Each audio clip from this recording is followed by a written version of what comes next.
So you were just in Canada. What were you? You were opening for Ben Bankas because you won a contest. Yeah. Also, Happy New Year's. Happy New Year's. Happy New Year's.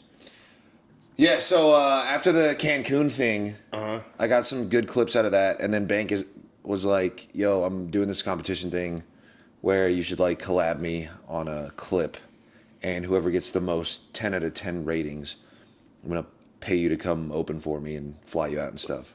And I was like, "Cool." And I had this Islam clip that is like perfect for his audience. Yes, I commented 9/11. Yeah, that was great. Yeah. And what was funnier is someone else commented it first and nobody cared. Awesome. But when you did, and also I didn't really get it coming from them. Yeah, but for me it made sense. Yeah. Yeah. I think it got the most likes. Good. Excellent work. But yeah, I won. This other guy won, Jeff Dolezal. He's a cool guy. It was like really close, but like I won. But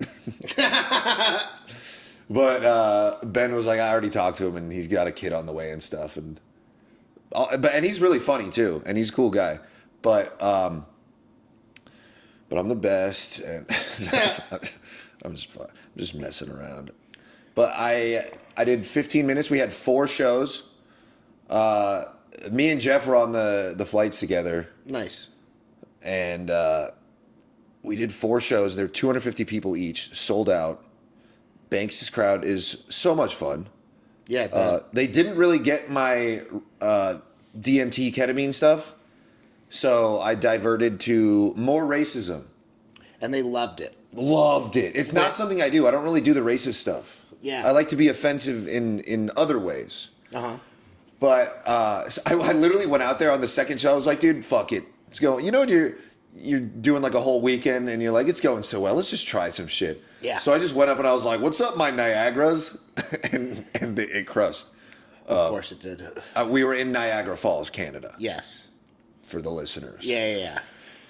And there was a hot tub in the hotel room. Nice. It was like attached to a casino too. There's this whole part of Niagara Falls that is like not what I imagined. I was imagining just beautiful nature, which there was, but then behind it there's a casino and the city. Dude, everyone Yeah. everyone is in Canada is Indian now. It's like really bad. It's like why is that bad? I wish I could have seen your eyes when you realized what you said. No, I love tech support. You love what? Tech support. Yeah, they're internet. Well, so last time I went to Canada was like 12 years ago. Mm-hmm. And everyone was white and happy. Yeah, but then nice. Justin Trudeau painted himself brown, and then everyone there became brown. Yeah. Because I made a joke a while back. I was like, that's not blackface. That's Indian face. It's completely different. Because he had like a turban on. Yeah. And it was, Kinda little did we funny. know, it was foreshadowing. Yeah. It must have been like 10% white people there. Mm-hmm. It's Well, just. we did good on the no 10 minutes of swearing. We just went right into racial talk. I didn't swear, though. I don't think you did. I know. I'm just saying it's very funny that we're like, okay, let's not swear. How can we do that? There's an Indian problem in Canada. There's too many of them. They smell. Like, well, I didn't say any bad words. I didn't say they smell either. It was heavily implied. You said Indian, right? Yeah. That's probably why they're all in Niagara Falls, because it's like bathing. They just stand outside The like, biggest shower this ever. is shower. I wash my hand.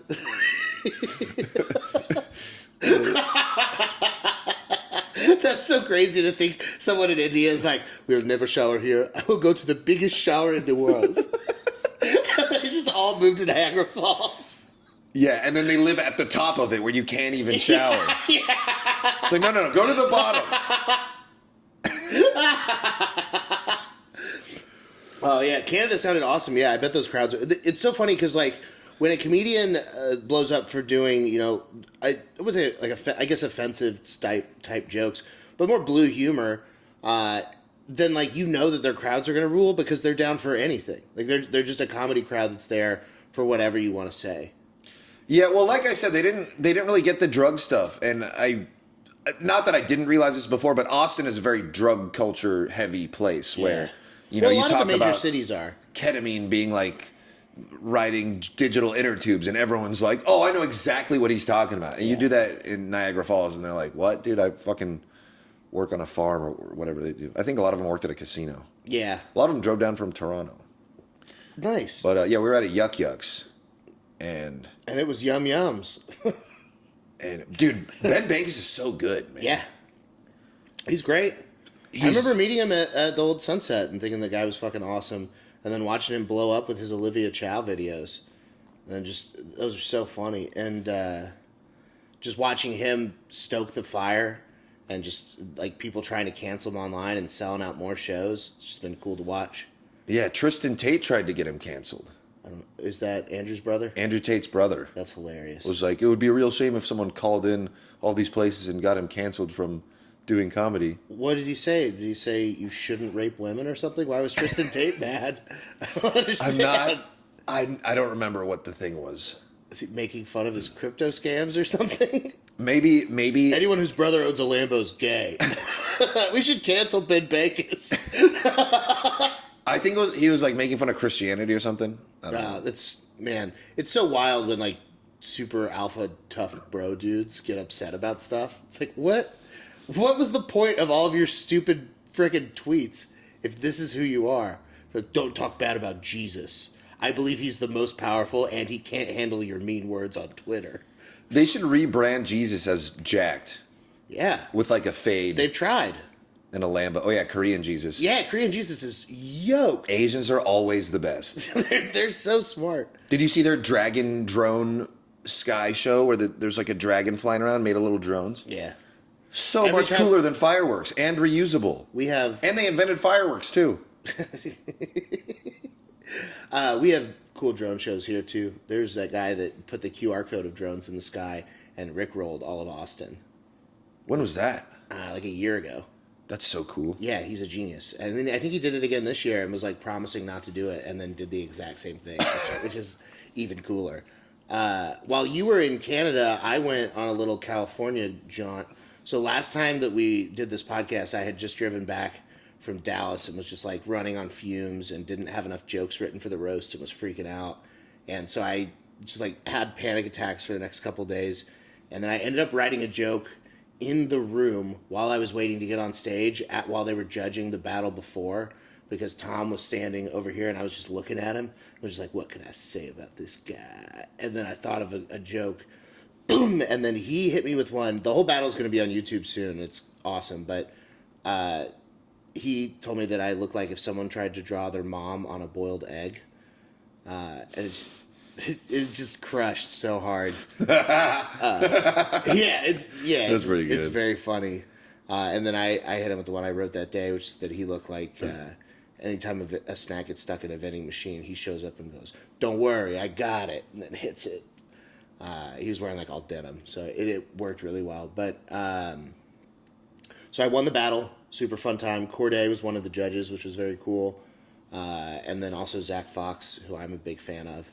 Oh, really? Yeah, which was awesome. That's so cool. Yeah. He's got the song that's like, I love Jesus, I have depression. Yeah, I got depression. And then I'm gonna do Fat my balls and some Thousand Island dressing. Because I got depression. Yeah, it's a great song. He rules. But so that was really fun. And then me and Logan Farr leave LA at like midnight and drive straight up to Sacramento. I was staying with my buddy Cole, so The jiu-jitsu guy with no legs? Yeah. That guy's awesome. Yeah, he rules. So we like drive, we get some food, and then we drive up to Sacramento. I get to my buddy Cole's house at like 7:30 in the morning, just pass out. Logan goes home, and then that night we did Punchline Sacramento, and I had like a super fun set that I'm also probably going to put on YouTube, and then judge the battles. We have a great time. Next day we go down to Cobb's in San Francisco, and so the judges for these battles are me, Tom Goss, who is shorter but fat, Keith Carey, who's built exactly like Tom Goss, and Paige Wesley, who's also fat. And then Anthony Zuccaro, who's not fat, but is not small. And then Josh Means, who's very skinny. So we all, before the show, Paige's dad joins us, who's hilarious and so much fun. And we go and we get pasta. We're waiting in line to sit down at this pizza place. but there's 9 of us, so it's taking forever. And so we walk across the street to a pasta place. We're all eating pasta, and then we walk from pasta to go get cannolis. And on the way to cannolis, we found gelato. So we all went in and got gelato, and then there's just a parade of fat people walking with gelato to go get cannolis. And then we all eat our cannolis, and then we go to judge the show, and everyone's like, oh, sugar crash. But it was a really, really fun, good time. After the Punchline show, at the end of the night, a few of us end up going back to Tom and Keith's Airbnb, and we're all in a hot tub and like having fun. How was the weather? You should know, you picked it, but no, weather was fine. It was like probably 50. So it was pretty cold, but like the hot tub was nice, and we were on like a covered patio behind this house. But so there's 4 of us in a 2-person hot tub, and then like 1 person standing outside the hot tub, and then at like 3:30 or 4 in the morning, this old woman comes running outside and is like, what are you doing here? You're only allowed to have 2 people in this house. This is my house. I called Airbnb. I'm canceling your... Like, just starts freaking out at us. And in the middle of it, she goes, there's someone staying in this back house right now, and they're scared. And then we all start laughing, like, scared? What are you fucking talking about? There's hammered people in a hot tub. What are they scared about? And then we had to... That does sound terrifying, though. If you're staying in a hot tub and you just hear people having fun outside of your room, that would scare you. You hear 5 people having a great time. Not to me, but I can see why. If I was like an old lady. I guess. But so it ended up, Keith like sweet talks the lady and it's all fine. But so then we have a fun night in San Francisco, and then the next night I did a weed show. And it was like a true weed show at like a actual... I don't know how legal all of the setup was, but the weed was incredible, and there was so much, and there was this cool lady that ran it in a tracksuit that gave me like a $70 joint that I smoked during my set. I did my asphycato joke. So I had like monster sets all week. Everything I've done has just been crushing. I'm so happy, and I haven't had to do I only did the blowjob robot joke once. How many shows did you do total? I did 3 stand-up shows and then the roast battle show. But this was the last one. So I did my asphycato Xanax story. And when I hit the punchline, they took you off from Netflix thing. I've done that joke all over. I toured that joke to record it for the special I did in 2022. And it's even when there's been 3 people in the crowd, 2 of them are laughing. Like that punchline always gets some kind of reaction. And I hit the punchline in front of 85 black people in a smoke-filled room, and they all looked at me like I was speaking Mandarin. Like I said it, and I was like, and I went to hit my joint because I was so confident. Jokes have like a window. It wasn't the window. It was that it was too smart for a weed crowd to do a 5-minute callback. A weed crowd. No. No, everybody in there was stoned out of their fucking mind. I did the duck penis joke to start, and they all loved that. But then I do this longer form joke, and when I say they took you off of Netflix, none of them remembered me telling the lady at the beginning of the story that I was on Netflix. So I said that, and they're all like... And I was like, all right, you guys are pretty crazy. And then I tried to do the Harriet Tubman joke, and they hated it. And I was like, all right, yeah. I'm going to get out of here. That's why I like my drug jokes a lot, because I've designed them to be as short as possible, so you don't need an attention span. Yeah, that's smart. I've tried to make it so even if you walk in the middle of the set, it still makes sense. Good. I did not do that. I have several minute long jokes that you have to pay attention to the whole thing. But if I do it right, ha ha ha ha ha. Yeah, I mean, that's my goal. I want to be a storytelling comedian, but I just think it's better for where I'm at right now just to try to get as many laughs as possible. 100%. I think getting laughs is the most important part always. Yeah. I don't know how to write jokes. I start with a funny sentence and then I turn that into 3 minutes. Yeah, you kind of have like punches on the way to the finish. Like it's funny the whole way through. Mm-hmm. But if it's like not that crowd's thing that night, then if the first one doesn't work, then the next ones aren't going to work. Yeah. That's why it's like it a domino sucks so effect. bad because when you are doing a story, like you start the story and you're like, if this doesn't go well, they're gonna hate me for 4 more minutes. And You just got to go down with the ship. they have done that a bunch. But when it goes well, there's nothing cooler than being able to do 7 minutes on the exact same topic and then have the big giant finale at the end and everyone's like, no fucking way. That's very cool. Yeah. So it's risk reward. So I did those shows. While I was out there, I got an ad on Facebook that Patrick Warburton was going to be at Cap City. So I just DM'd one of the managers there and was like, hey, can I pretty please host for him? And then she ended up getting back to me and saying yes. I was like, no fucking way, yes. I didn't even realize he did stand-up. Turns out he's been doing stand-up for like 4 months.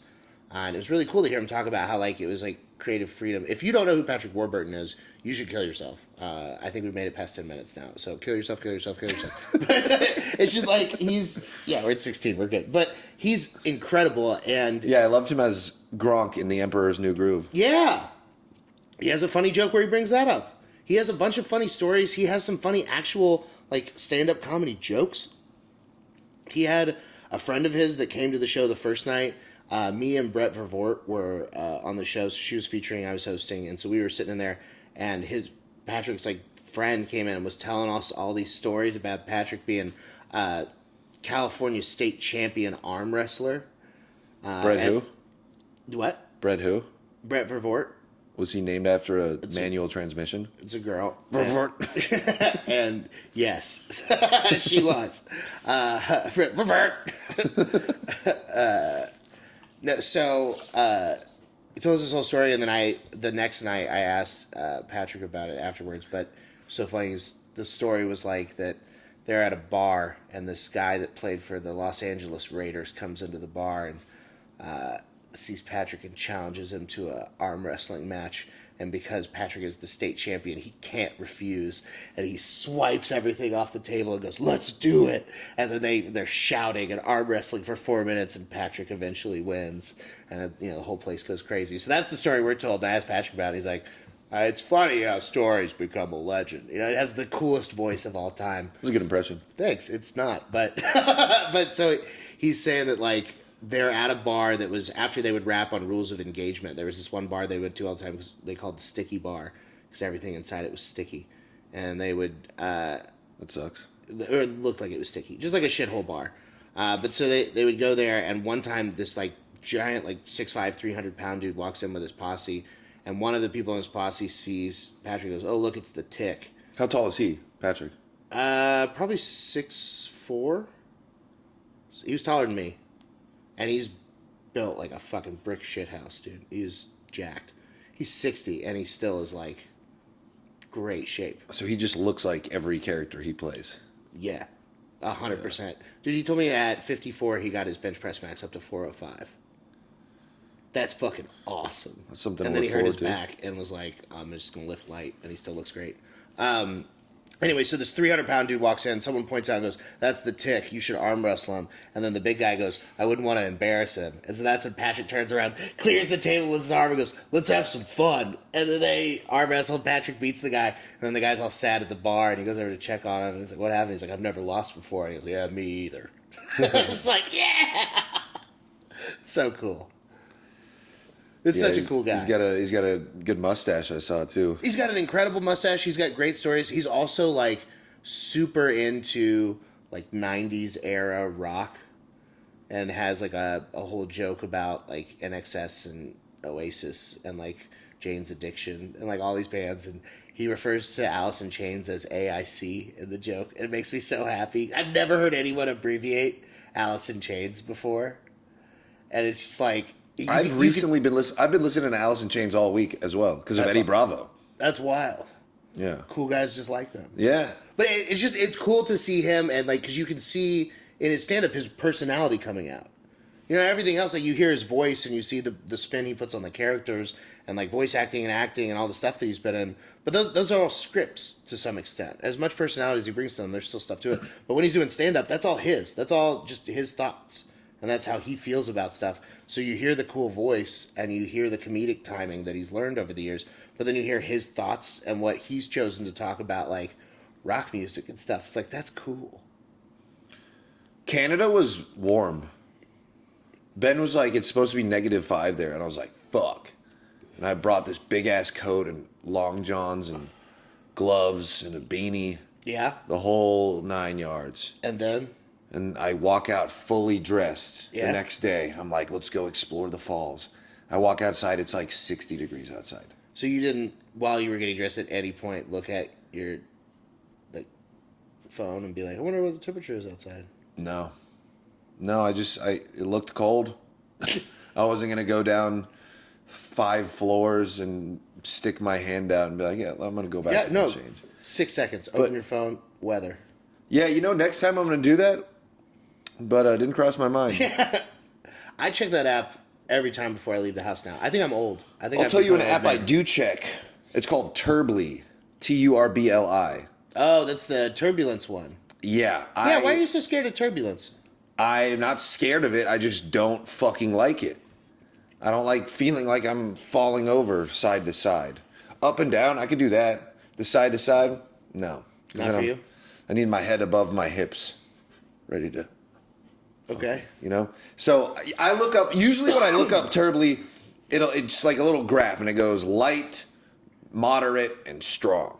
Usually, it is around light. I've never really seen it go up to moderate, even, and not even close to strong. Worst case, I'll see it at the top of the light. And so these flights were fucking early. It was 8 a.m. to get there. I planned ahead. I got a full night's sleep. It was all right. The way back, 6 a.m. And we had to cross the border. So we had to leave the hotel at 3 a.m. And the show ended at midnight. So there was 3 hours of like enjoying having a great show. And then the tired realization that we got to get the fuck out of there. So I checked the app and it says it starts at moderate and then goes up to strong. And it was like the craziest turbulence I've ever seen on a graph. And I was like, this is going to fucking suck. Yeah, you texted me about it. Yeah. And I was like, oh no. Yeah. So that's bad for you. I was like, you know what? I don't really do this, but Xanax. And that I think it was 3-4 hour flight was the rockiest, craziest flight I have been on, and I didn't really give a shit. Yeah. And it was nice. Dude, drugs work. They do. People can say all the things that they want, but if you take a Xanax, you will not be scared. Yeah. I would like to take Xanax and go watch jump scare movies. So that they don't scare me so bad. I'd be like, oh yeah. And just watch everyone around me freaking out and I'll look like a hardcore badass. Well, I used Nothing to watch scares me. I used to watch movies on Xanax. I used to watch movies on Xanax and then forget the movie and then watch it again. Even better. And I would do that on purpose. I'm like, I get to watch the movie twice. Dude, how great would that be? Just pick like when an awesome new movie that you know you're gonna like it's coming out. Just take a 0.5 milligram of Xanax, go watch it, take a shot in the lobby, walk in, and then just oh man, it's like Job on Arrested Development. Those were the days. The forget-me-nows. Yeah, I haven't done Xanax in a while. I don't really want to break the streak. I don't like that guy. He's a problem, and he is uncontrollable. It's the chemical equivalent to being a sociopath. Yeah. That's what it's supposed to do. It's supposed to make you not care about anything. Yeah, if you turn me into Patrick Bateman, you take already the charisma and Patrick jolliness Bateman. that I had. Patrick Bateman rules. Yes, I love that so much. If you make Patrick Bateman a thing with Xanax, it's a real problem. Yeah, but it makes ice cream really good. Ice cream doesn't need help. I'll tell you right now, ice cream's isn't good enough. It's got it. It's very good. When I used to take Xanax in college, I would have my ritual would be like, all right, let's take a day off of drinking. Uh-huh. And then I would have Xanax. A Xanax day. And then I would get like 3 or 4 different beverages, like Gatorade types and teas. And then I would just have one like that was tasty, and the next. Something about like cold liquids was good. Yeah, cold liquids are awesome. But I also got in trouble for shoplifting a lot of times. You're not even trying to shoplift. You just forget that you got stuff. Maybe. Go with it. Go with it. Don't admit to crimes on the pod. Go with it.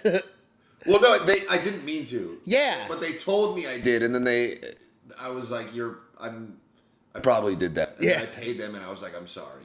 It was like my local place that I went into all the time. Yeah. And they're like, you stole $74 worth of stuff, and you're like, okay. No, I've got caught stealing like twice on Xanax, and every time it was just like a bag of Sour Patch Kids. Which is the easiest thing to steal, allegedly. Dude, yeah. Also, this was in California, so that's not a crime. Yeah, they don't even care anymore. They love theft in California. They say, please steal from us. You remember my buddy? He posted something about, he was like hammered at 2 a.m. He's rich. Yeah.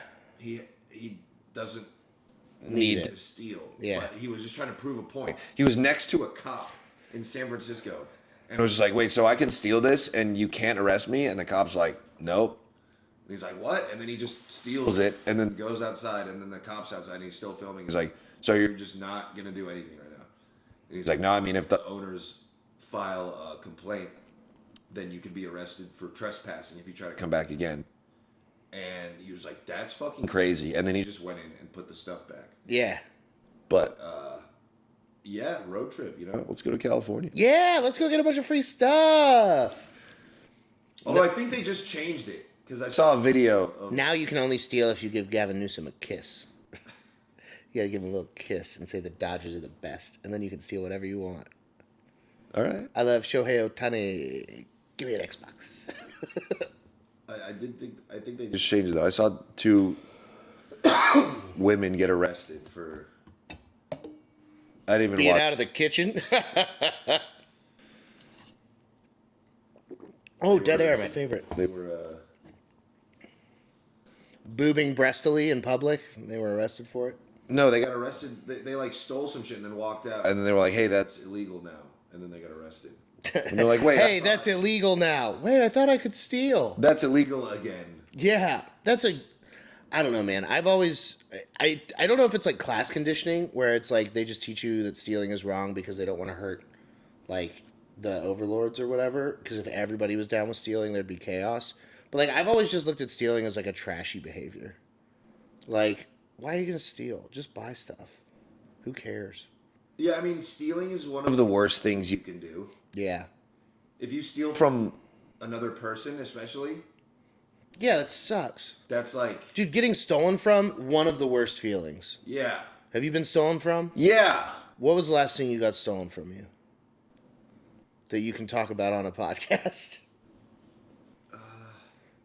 17 guns. I don't remember the... I got a few laptops stolen. Oh, it's the worst. All by the same demographic of people. That's crazy. Albanians? Albanian laptop thieves? Last thing I had stolen was my sound system and AirPods and stuff out of my car when they broke my windows. Yeah, I didn't mean to do that. Dude, oh man, that made me so sad for so long. It still makes me sad. Yeah, you gotta just try to forget about it, man. And I had to go do I just miss having bass. Subwoofers are awesome. I had someone steal my laptop, and then I tracked it down, and I found out who did it. Yeah? Both times. Yeah? Did you get it back? Yeah, I beat the shit out of him. And then, that's awesome. Wait. Allegedly. Yeah, and then I got it back. Yeah, that's very cool. That's vigilante justice has got to feel amazing. Yeah, well, because I called the cops. Mm-hmm. And I was like, I got renter's insurance, so I got to file a police report to get money back. Yeah. And then the cop was like, are you under the influence right now? And was trying to like make me the bad guy. Yeah. And I wasn't under the influence because I had just woken up. It was early in that. It was early. It was like 10 a.m. Mm-hmm. And I was calling them, and I was like, I think I know where to find it and stuff. And they were like, yeah, we can't help you. And then I was like, all right, I'm just gonna call this. I found his number, and then I was like, Actually, I don't think I can tell the story.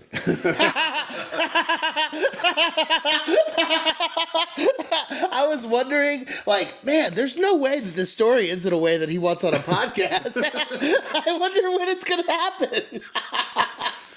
And that's why you subscribe to the Patreon. Patreon.com/Giggleboys. Yeah, it's still up. It's still up, and we'll be putting new episodes on there soon. I mean, the takeaway here is I was in the right. Yes. And then I got my Oh, we're at 10% battery. How much time are we at? 30 minutes. I'm gonna sneeze. Oh no. Ow. That's nice. Oh man. Can you not do that? I would love to not do that. Whenever people like cough or sneeze, like, hey, can you stop? What did you do for New Year's? New Year's is fun. I went over to Whiskey and Tango and saw all the people over there. And then I ended up at Creek. Fun. Bunch of people at Creek. Me and the lady. Oh, we went to 1010. Oh, fun. How was that? It was so good. 10-10-220, the Collect Call restaurant? No? What the hell are you talking about? A thing from the 90s that no one really understands what I meant by that. I don't think most people listening to this even know what a Collect Call is, but... So 10-10, yeah. Is that Japanese? Well, it was New Year's. I took a nap and I woke up and then my girlfriend was like, "Oh, let's go out." And I'm like, "Yeah, why even do anything?" Yeah. And then she's like, she was a little sad face. Yeah. And then I was like, "You know what? How about we go out to dinner? How about I take you out for a nice dinner?" And that was the move. Yeah, of course. Because then she's happy. And you don't have to be around people. Eat, and then I don't have to be around drunk people. Yeah. And so, yeah,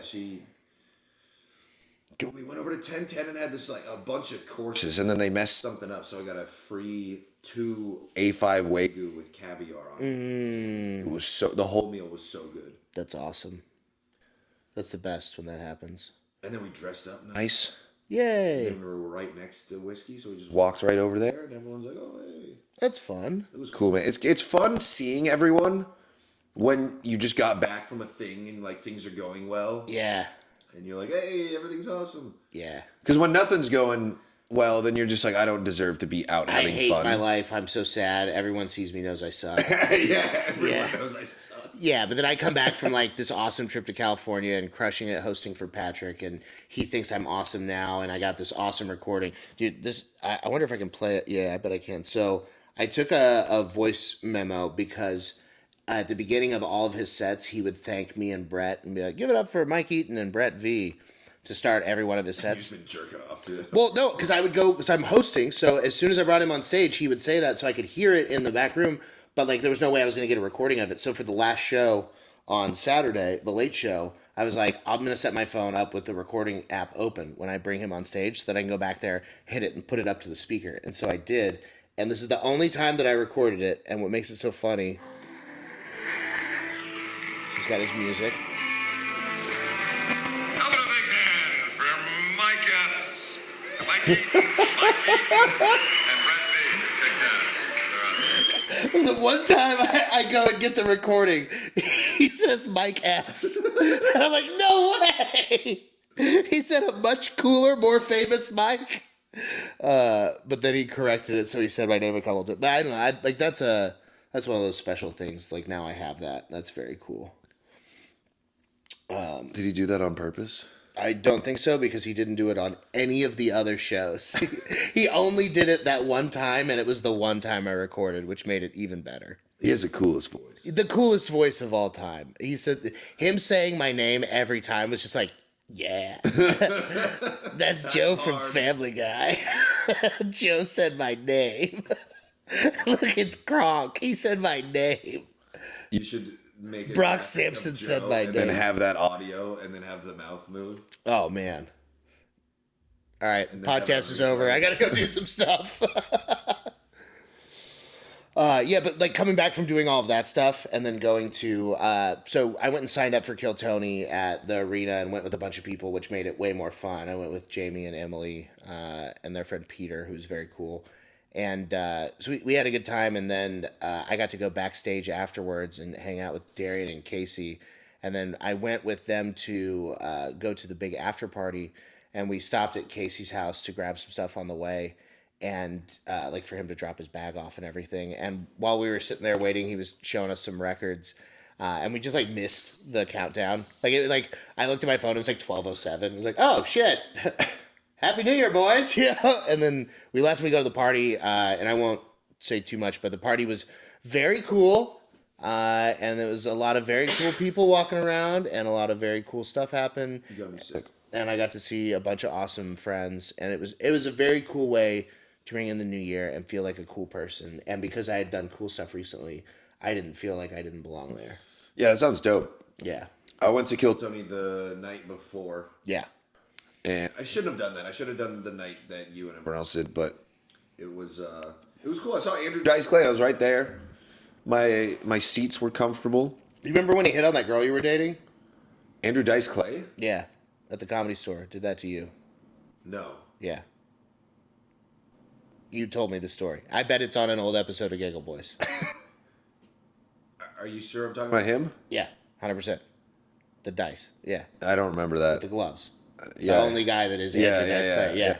Yeah, he said something to you, and then you pointed to this lady and said, "This is my girlfriend," and something along the lines of like, he goes, "Well, I can't fuck her, so I don't care." Hey, or something like that to you, and you're like, "Cool."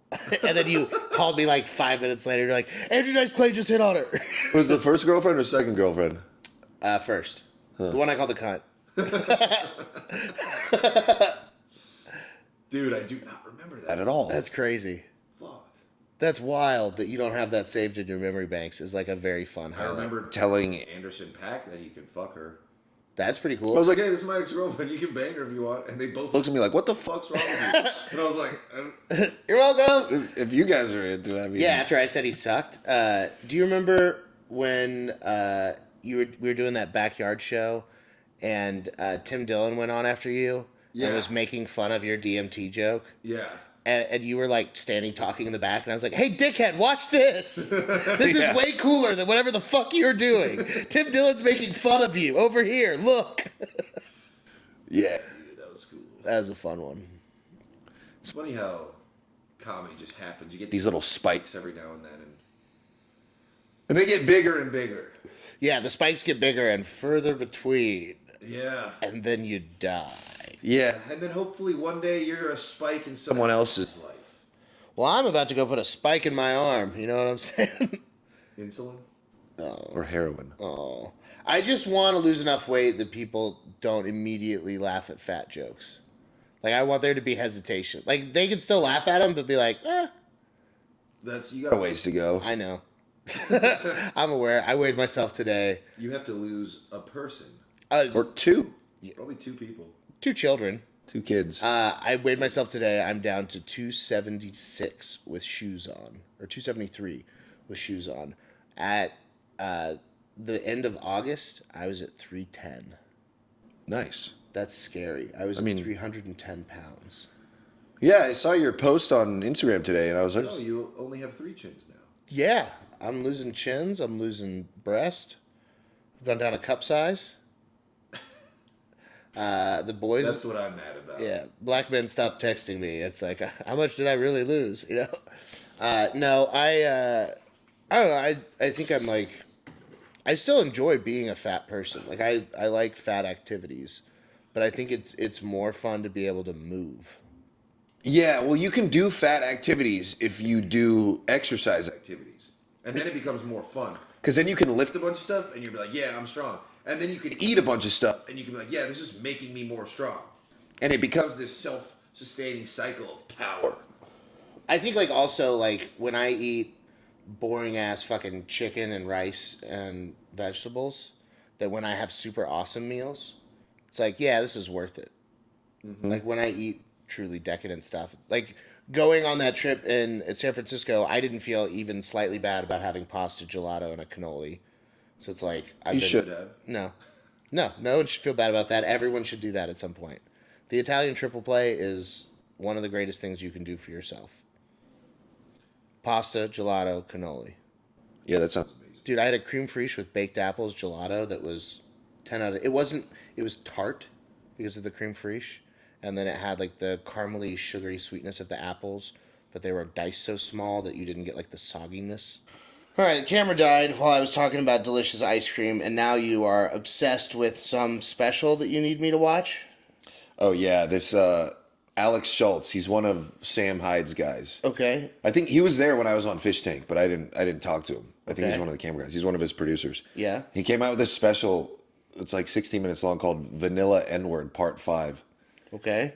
And he just goes up there in like a pink bulletproof vest with a bunch of chains and like 2 watches, and his pants are hanging down and his entire butt is exposed. And then he has a bandana hanging off the back of his pants. And then he's like, "Yo, Atlanta, how y'all feeling tonight?" And he just does that the whole time. And just pretends to be a black guy. And it's crazy. I have never watched a special repeated times. I'll watch it once and I'm like, that was funny. Or it sucked. And I this had to you keep watch. watching this. What about it makes you want to keep watching it? It was just so absurd. I've never seen that before. Is it because this is what you want to do more than anything? No, Is it envy? not really. No, it's more like, hey, Is it admiration? I man's a wouldn't. genius? I don't think that's the right word either. It's really just entertainment. It was just very, very entertaining. It's crazy and that funny. you've never listened to or watched a special multiple times. I mean, I've rewatched specials with years in between, but yeah, I've never watched one and then watched it again later that day. I will probably watch Matthew Broussard's special again this week. I've watched been it meaning to watch that. yesterday. That looks good. Dude, it's unbelievable. Every joke is perfectly written. His writing is unbelievable. It's fucking incredible. He has a gaslighting joke that it might be the best possible gaslighting joke. It's unreal.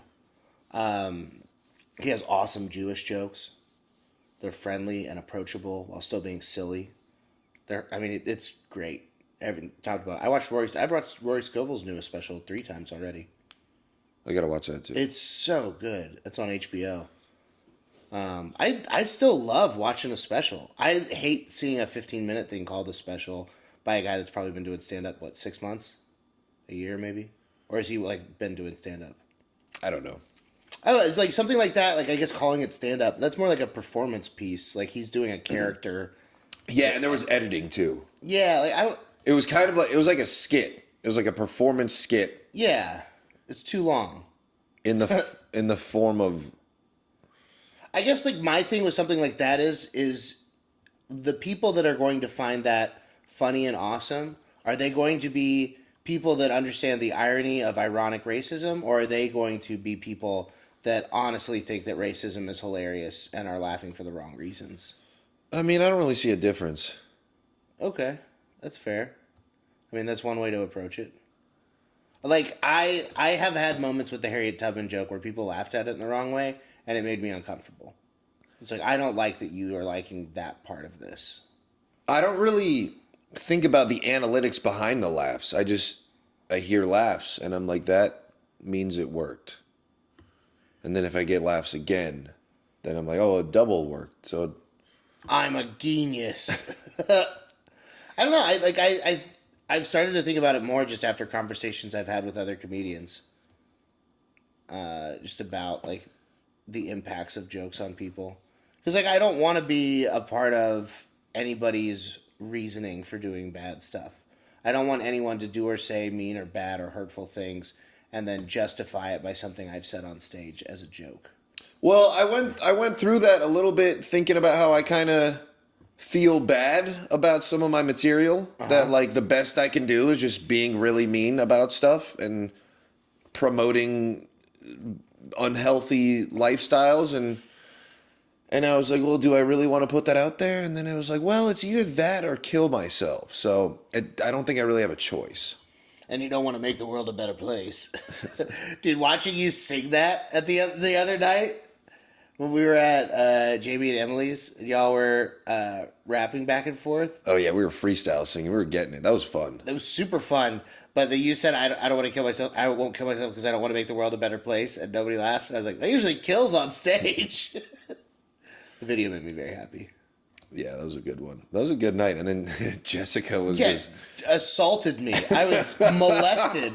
That was so completely. fucking funny. And then when she grabs your face and pulls it up. dude, I laughed so hard at the video because, like, on one hand, I'm like, this is very uncomfortable. I don't like this is happening. You should have just made out with her. But no.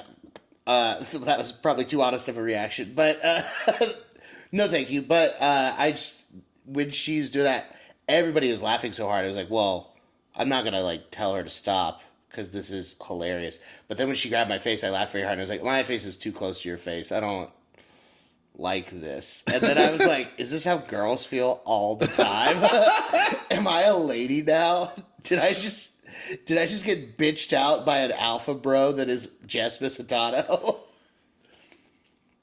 It's very funny. Dude, her video of her and Heath made me laugh so fucking hard. Yeah, that was crazy. Yeah, born to be your lover, forced to be your mother. So funny. She told me about the idea for posting it, and I was like, yeah, please do that. That's hilarious. So we should probably give the listener some context here. Jess Misitano is a hilarious comedian from Chicago, and Heath Cordes From Kill Tony. Yeah, from Kill Tony Looks like a little boy. he looks 12. So they made a video where Jess kisses Heath, and the text says, born to be your lover, and then she holds him close, and then it says, forced to be your mother. And that's the whole video. And it's got like 3 million views and so many hate comments and people freaking out like this is disgusting. And man, does that make me laugh so hard. Yeah. Yeah, she's got a real good grip on social media. A gorilla grip, they would say. It's funny, you look through the comments and it's like all of our friends, like, nice, Yeah. good one, that was great. And then it's just way more of random people that are like, this is sick. Well, because I was like, I saw when it was first posted, and I just, just a fun people don't understand love or something like that. And then, like, I started getting replies. And I was like, oh, shit, the real people have found it. Dude, I got into it. ESPN posted on Instagram the other day the Philadelphia Eagles, the football team. I know you don't sports, so I'm giving you extra context. At their football stadium, they have created a sensory room for people with autism to go and be able to enjoy the game without crazy noises and lights and stuff. And so I commented on the post and I said, and for Eagles fans with Down syndrome, there's the rest of the stadium. And I thought that was pretty funny. And like, so someone commented on it and like a laughing emoji, and then I just started getting moms that were like, if this is an example of your comedy, you suck. And like, just like mean stuff like that. And there is nothing more fun than when a mom says something like that and then you like say something nice back, and then they try to be like their best at being mean, but they're like a suburban housewife that like, they're like, well, you're a real poop head for being rude to those kids. And then you're like, hey, you birthed 3 disgusting cum trophies. You should kill yourself. The best you can hope for is one of them's a school shooter so someone remembers your name. And they're like, oh no. You commented that on Instagram? Stuff like that, yeah. I'm surprised I didn't get you flagged. You gotta choose your words very carefully. That is the tough part, because you go to reply and then sometimes you've been sitting there for 50. I don't definitely. Chris Mueller keeps jokingly trying to be like, let's fight, but he's like kind of talking shit, so I'm actually going to beat him up, which he's agreed to. But he posted something like that, like, I'm going to come fight you. Uh-huh. And then I was like, I'll kick your ass. And then I got flagged for that. I'm like, that was verbal self-defense. Yeah. He threatened me first. It's crazy. Can you threaten in self-defense? I'm going to come kill you. Well, if you do that, I'm going to try to kill you first.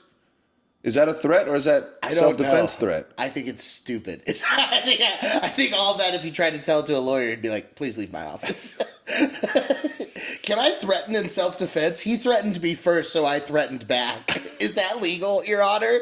Can I do fake promises about scary future if he did it first? This is 6th grade. Reasonable questioning. Is that a threat? No, it's a promise. Fucking, yeah.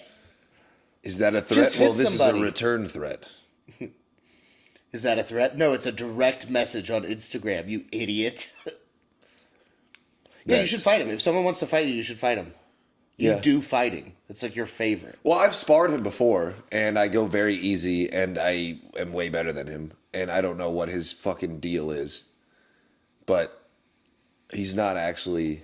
I mean, I'm not actually mad about it. It's just like... It's annoying when people keep trying to be like, oh, let's fucking do it. Like, okay, you really want to? Yeah. Sure, buddy. Yeah, Chris, I'm going to fuck you up, dude. And I'm going to film it, and I'm going to post it. Yeah!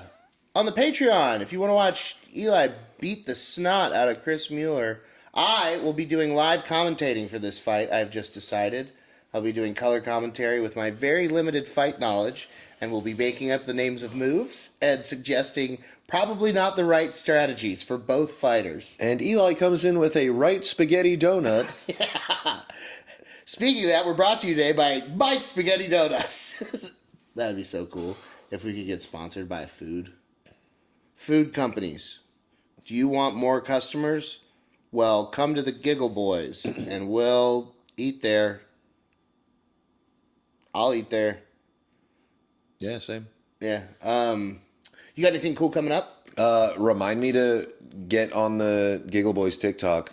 Yeah. The last time I brought this up, we were also on camera, and you were like, not a good time. And then it never happened. yeah, so we're remind me geniuses. after this. I will. Anything else coming up? I got a show at, I got 2 shows tonight. Tonight? Yeah. Oh, good. Well, that won't help at all with this. This will go out maybe tomorrow. Yeah. I got shows in Austin most nights now. Good. At one of the Nar Bar or Shakespeare's or Cabana Club or one of those little spots. Nice. That's enough to keep the fucking motion going, you know? Yeah, keep the juices flexing flowing. the muscles. And then when I get an actual opportunity, then it's like, You're ready. Yeah, and then you do shit like wear those glasses. And then it all comes together. It's perfect. I have Roast Battle DFW on January 9th in Dallas at Dallas Comedy Club at 9 p.m. And then January 12th, 7:30 p.m., Wise Guys, Las Vegas. If you know someone in Las Vegas, send them my way. It's going to be a banger of a show. I'm headlining. Daddy's doing the full time. I'm going to do an hour, and it's going to be hilarious. It's funny. I've got 4 new jokes from when I did it last year. You can tell them, no worries, no crowd work. Daddy doesn't talk to the crowd. I don't like it. So that's going to be fun. And then January 29th, I will be in Tulsa, Oklahoma at the Looney Bin for the very first time. I'm excited to check it out. Doing a show up there. So those are the shows we got coming up. Anything else you need people to know? No, dude, if you don't already, follow us on Instagram at Giggleboys Podcast. Yeah, we'll be posting clips on there. Sorry about all the technical difficulties with the Spotify shit, but now you get 2 episodes at once, which, lucky you. Lucky you. Rate us 5 stars, like, subscribe, share it with a friend, please. I need it. Bye.